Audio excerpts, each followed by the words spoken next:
Nagpanawagan si Senate Minority Leader Alan Peter Cayetano sa publiko nga magupod sa mga protesta nga mahimo man online o kung paagi sa mga gamay nga pagtililipon sa ila komunidad. Sa iya Facebook Live kahapon, giningganyo niya mga Pilipino nga magpangamuyo, magpabutyag sa ila opinyon sa social media kag magupod sa malino nga mga protesta kung may ikasarang sila. Ginpagwa ini nga panawagan samtang may mga protesta nga giniwat sa nagkalain-lain nga bahin sang Metro Manila, lakip ang People Power Monument, EDSA Shrine, ang bahin sang EDSA malapit sa Connecticut Street, kag Quezon o kung sa Quezon City, kag liwas ang Bonifacio sa Manila. Nagpahayag man si Cayetano sa mga hindi makakadto sa protesta nga mahimo sila magtipon sa ilatag sa komunidad kag ipaambit ini sa social media. Sunod sa senador, ang mga protesta nagatinguha nga pamatukan ang iya ginatawag nga mga tikang sa pagtago sang korupsyon kag ang posible nga pagpasaka sa mga kaso nga plunder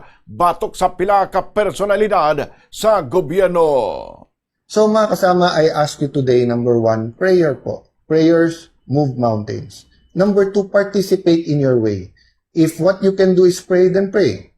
If what you can do is pray but also post in your Facebook, in your Instagram, sa kahit anong social media, meron kayong WhatsApp, Viber groups, imulat ang ating mga kababayan sa nangyayari sa ating bansa. Sa inyo na nandito lang sa Greater Metro Manila at mapapakita nyo yung boses nyo, sumama po sa ating po mga kilos protesta.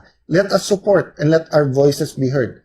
Now, if hindi kayo makakapunta sa EDSA, pero meron kayong maliit na community, magtipon-tipon po kayo.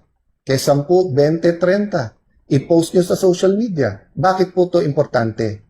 Dahil sa bawat action, may reaction.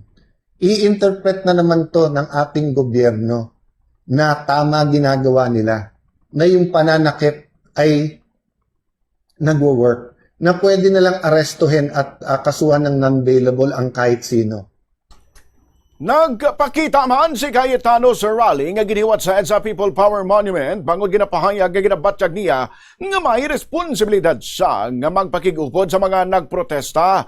Nagpangayo man ini sang pasaylo sa mga motorista kag mga nagabiyahe nga naapektuhan sang mabugat nga trapiko bangod sa rally. Apisar sinigin siling sang senador nga importante ang malinong nga mga protesta bangod sa Luzaya, ining isa ka paagi agud mas mabuligan ang publiko nga mas makahangop sa mga nagakatabo sa pungsod.